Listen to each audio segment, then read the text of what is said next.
After years of abandonment, my mother came back when I got rich. She said, "You owe me for giving you life." I kept it to myself. And when I finally moved, she couldn't recover. She never saw it coming. You know what's wild? The people who leave you behind are always the ones who magically show up when life starts going good. Like clockwork. And yeah, that's exactly what happened to me. My mother, or I guess I should say, the woman who gave birth to me, bailed when I was a little kid. Left me and my dad like we were some kind of starter family she grew tired of. No goodbye, no letters, no birthday cards, nothing. I grew up with this huge empty space where a mom was supposed to be. Every school event? Nothing. Graduations? She wasn't there. Hell, half the time when teachers would ask me to make a little Mother's Day card in class, I'd just sit there pretending to draw until it was over because, who the hell was I even making it for? And yeah, I'd love to tell you that I moved past it easily, but come on. You carry that kind of crap with you. You learn to live with it, but it never fully goes away. Fast forward a couple decades though, and somehow, against all odds, I pulled my life together. I worked my ass off. Started a business, made some smart moves, grinded like crazy.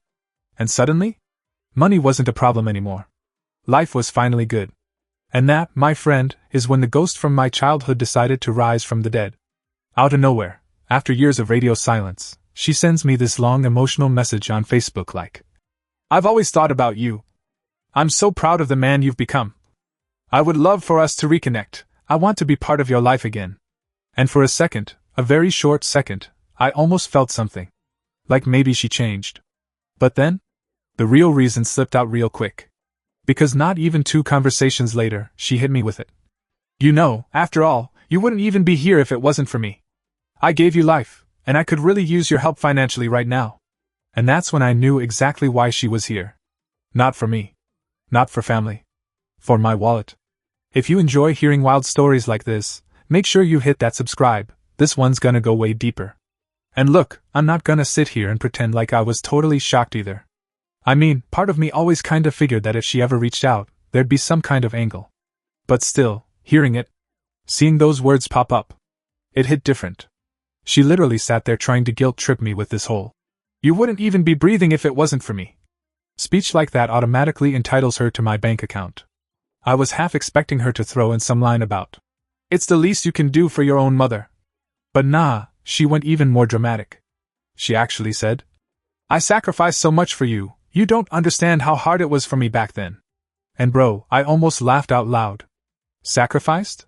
She dipped. She peaced out and left a kid behind. What part of that exactly counts as a sacrifice? But nah, I didn't say anything. I kept it cool. Because deep down, I was already playing a different game. She thought I was some desperate little kid still dying for her approval. That I'd bend over backwards just to get some kind of relationship now that she decided I was worth her time again. But I wasn't that kid anymore. And while she was sitting there trying to butter me up with fake tears and crocodile apologies, I was already watching her moves like a freaking chess match. Every word she said? I stored it. Every excuse? Noted. Because yeah, I was gonna handle it, just not the way she expected. And trust me, when I finally made my move, she never saw it coming. Let me back it up for a second so you really understand where my head was at when she came crawling back. Because growing up without a mom? That messes with you in ways you don't even realize until way later. I mean, yeah, you survive, you figure it out, but there's always this little hole somewhere inside you that you just kinda get used to carrying around. And people love to throw those one-liners at you like, "Well, at least you had your dad." Or, "You turned out fine, didn't you?"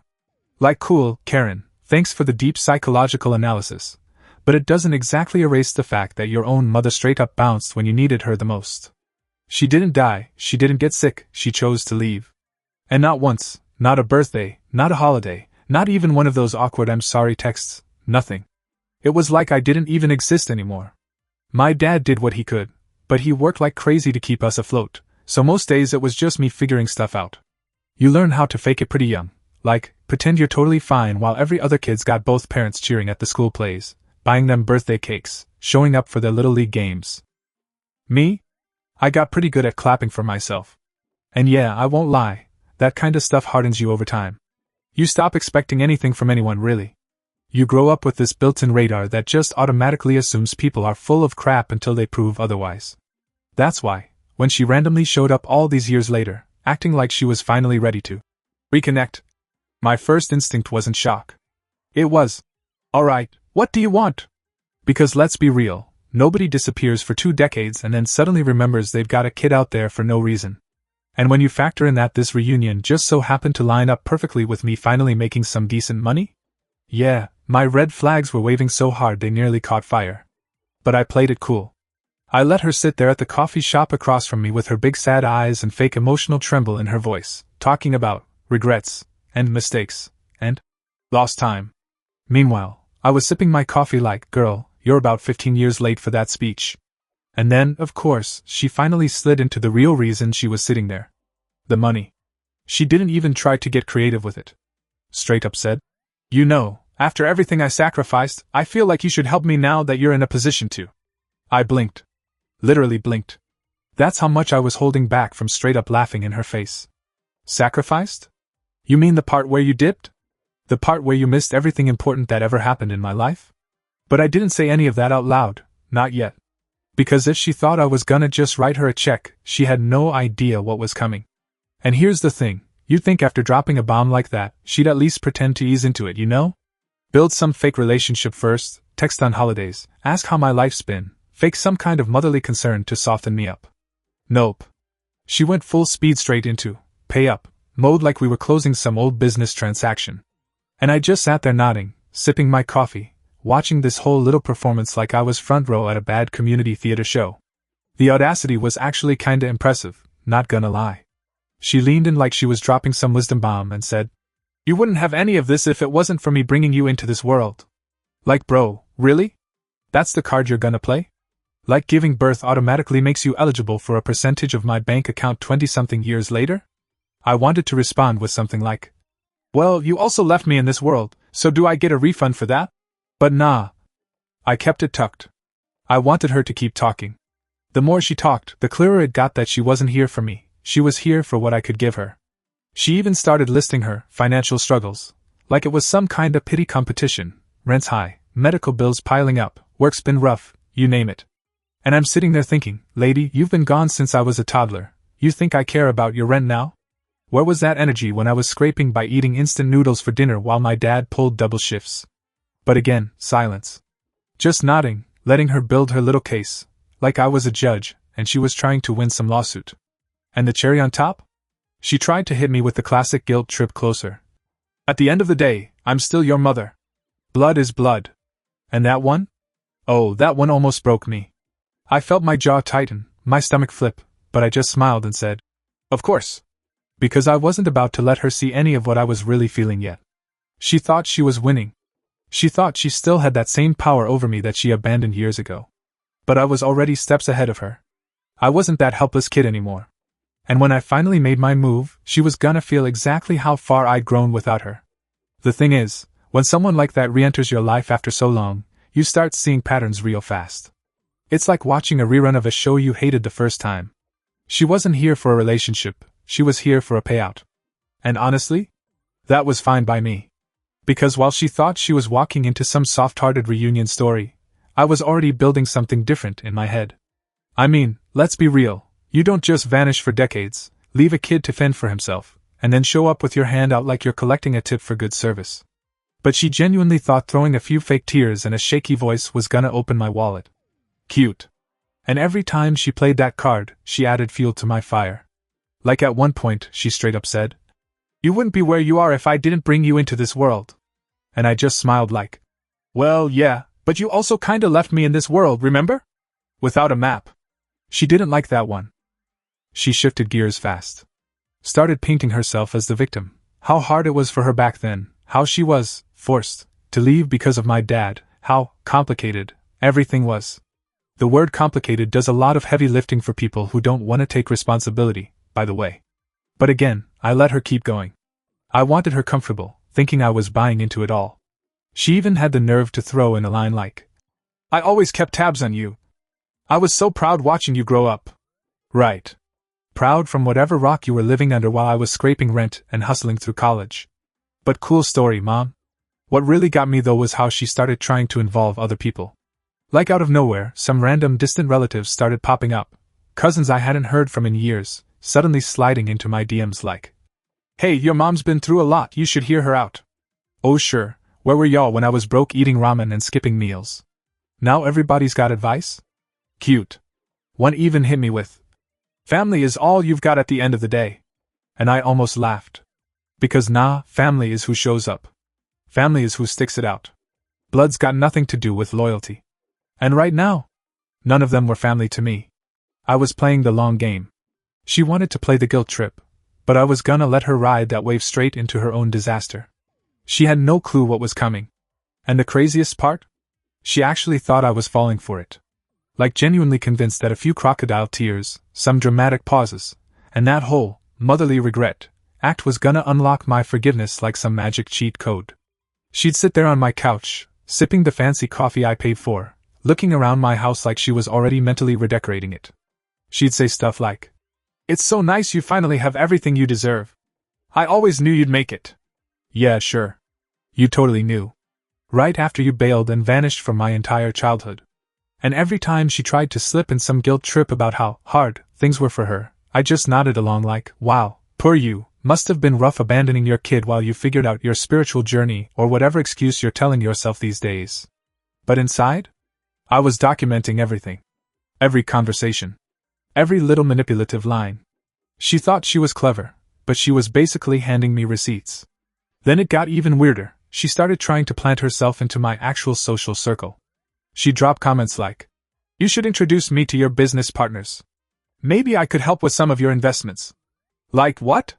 You think I'm gonna let the woman who couldn't manage to hold down a steady job when I was a kid handle my finances now that I'm actually successful? Lady, please. But again, I played nice. I kept my cool. Because the more she talked, the more rope she gave herself. And man, she was building one hell of a noose. But what really made my blood boil? She started telling people we were healing. Like going around to people I barely even talk to anymore saying, "We're rebuilding our relationship. It's been beautiful seeing him open his heart again." Open my heart? Lady, you kicked my heart down a staircase when I was a kid. You're lucky I even let you in my house. But I didn't confront her. Not yet. I wanted her comfortable. Overconfident. Because the bigger they puff themselves up, the harder they fall. And trust me, her fall was coming. So by this point, my so-called mother was practically acting like she was co-owner of my life. She'd show up uninvited to events, start small-talking with my coworkers, dropping little lines like, "Oh yes, I raised him to be so driven." Raised me? Lady, you ghosted me when I was 6.5. What exactly did you raise, my absence? And the way she smiled while saying it, like she fully believed her own fantasy storyline, just made my stomach turn. But I kept my poker face. That's the thing, when someone's trying to gaslight you into rewriting your whole childhood, you either lose your mind or you stay 2 steps ahead. I chose option 2. She wasn't just playing victim anymore. She was rewriting history in real time, like some twisted PR campaign where she got to be the long-suffering mother, and I was the poor confused son finally. Letting her back in. And people? Some of them bought it. I had old family friends reaching out, going, "It's so good you two are reconnecting, she's been through so much." I had to stop myself from laughing. Yeah. She's been through so much. Like not having to raise me. That's real tough, huh? But I just said, "Yeah, we're working on things." While inside I was planning her collapse like it was a freaking chess match. Then she started getting bolder. Started suggesting joint investments. Family trust. And even hinted at putting her name on some of my properties, you know. Just for tax purposes. I looked her dead in the eye and said, "You think I'm that stupid?" She blinked, paused for a second like she couldn't believe I finally pushed back, then gave that little condescending laugh she always used when she was losing control. "Honey, I'm only trying to help you protect what you've built." Nah. You're trying to insert yourself into something you didn't lift a finger to build. But again, I didn't explode. Not yet. Because every word she said was just more ammo for me. The bigger she played, the worse it'd hit when I finally pulled the rug out. At that point, it stopped being awkward and started getting insulting. She'd show up at my house like it was hers, rearranging things, giving little suggestions on how I should decorate. Like she once walked into my living room, glanced around, and said, "Oh honey, this couch doesn't match your success level. You need something more elegant. I can help you pick one." I stared at her thinking, you weren't even around to see me buy my first air mattress, and now you want to help me pick my furniture?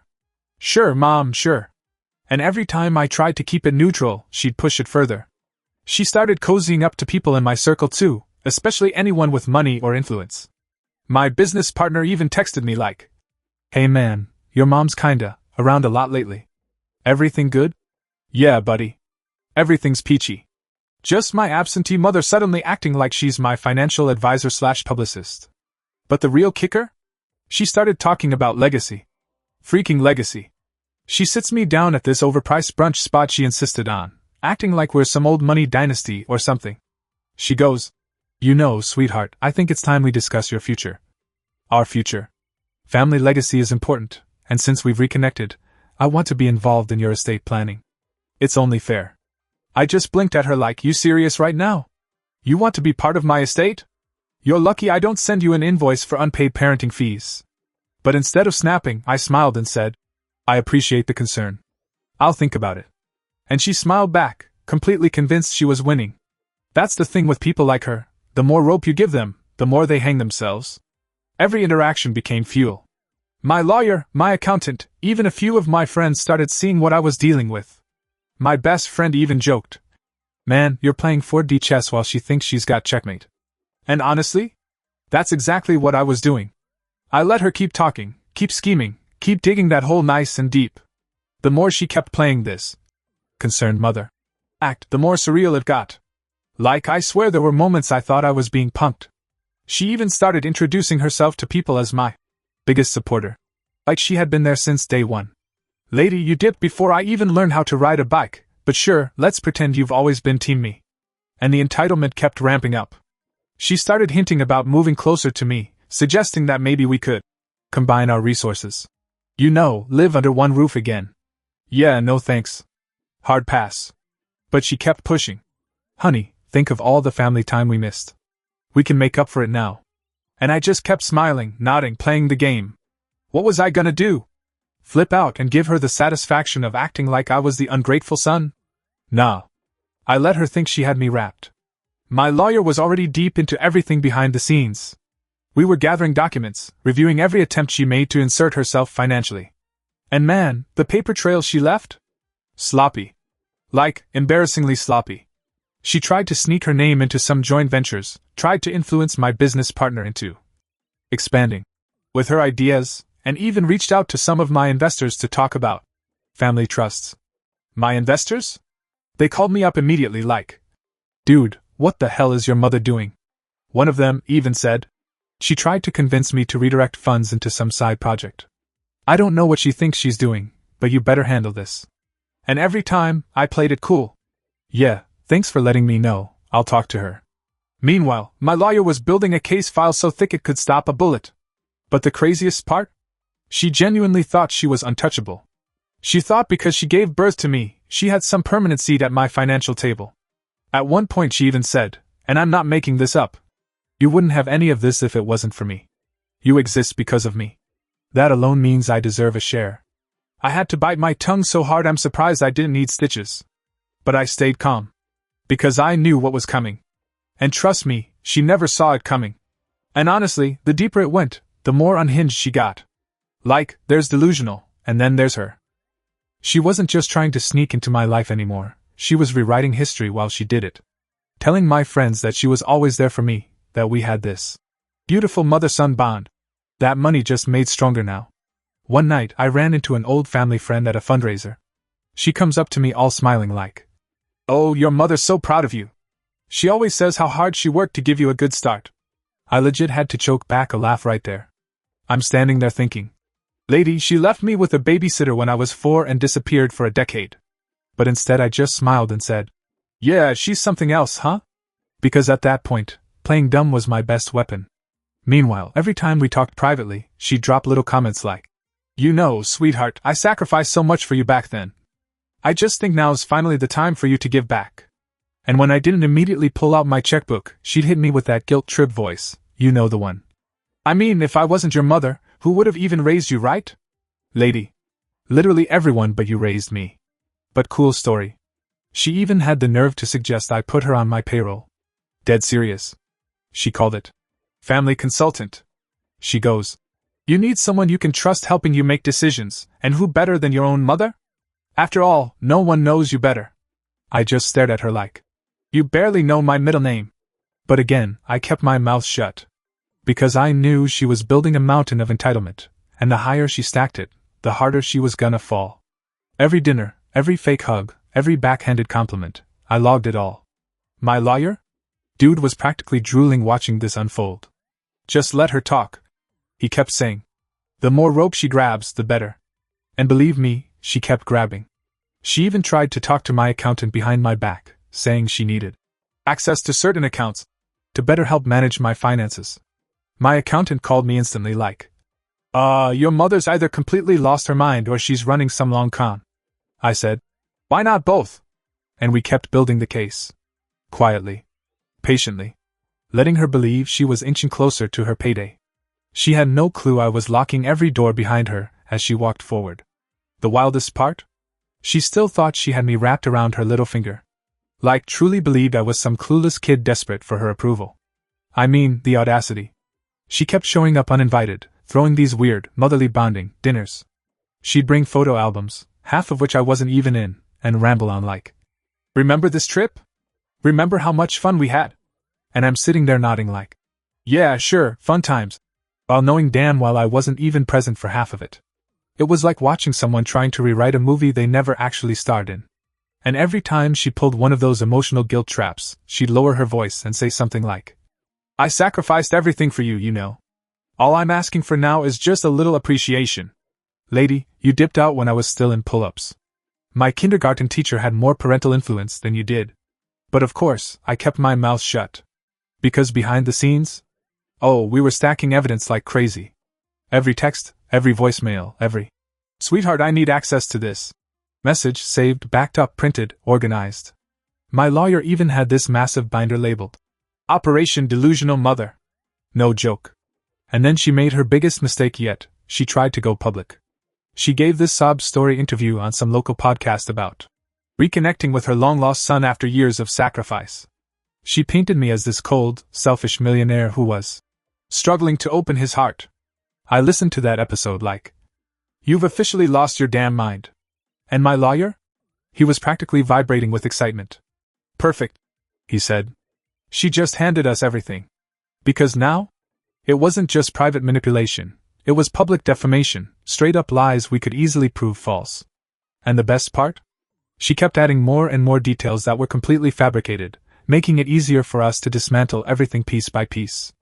But she didn't stop there. She tried to contact my business partners, throwing out lines like, he wouldn't be where he is today without the foundation I built for him. One partner called me up like, dude, who even is this woman? I sighed and said, apparently, my business mentor. That's how far she was willing to go. And while she thought she was planting seeds, she was really just digging her own grave. Because by now, everyone saw through it. Friends, colleagues, even the media started catching the inconsistencies. But she kept going, still convinced she could guilt or manipulate me into finally handing her a blank check. And me?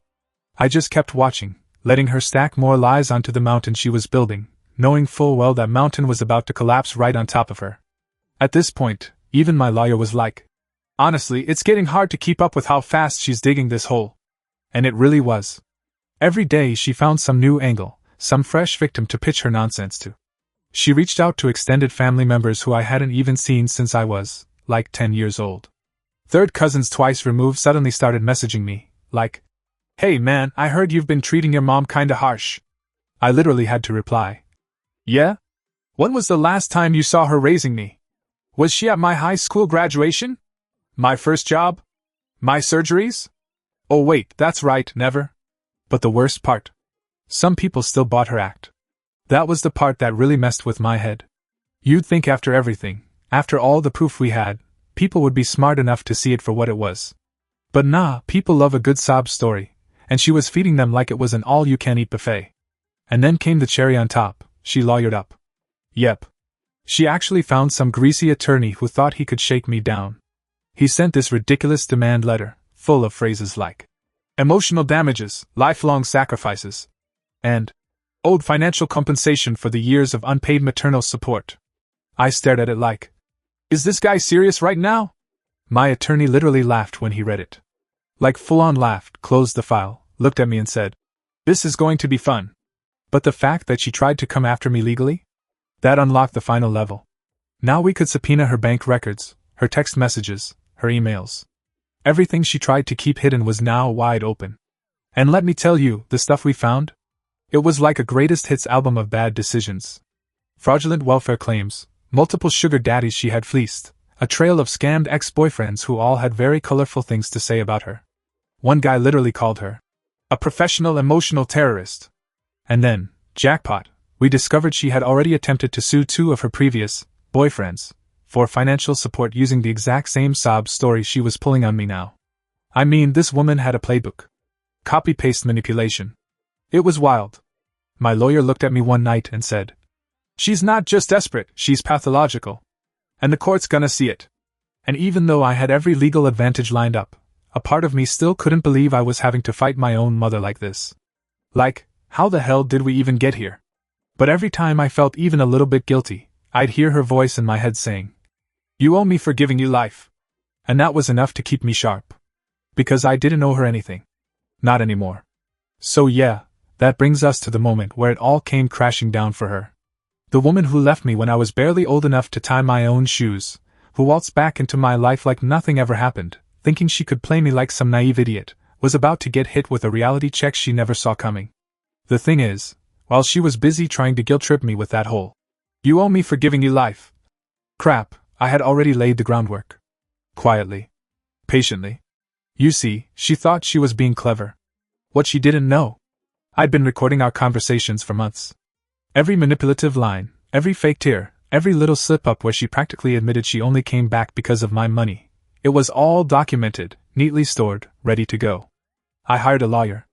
Not just any lawyer, one who specialized in these types of parental abandonment cases.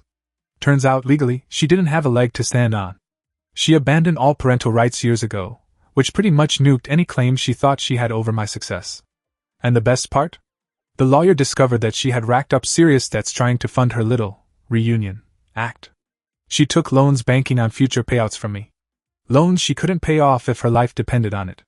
When my lawyer sent her the legal response, basically shutting down every pathetic claim she had, she completely lost it. She called me, screaming, "You ungrateful little brat!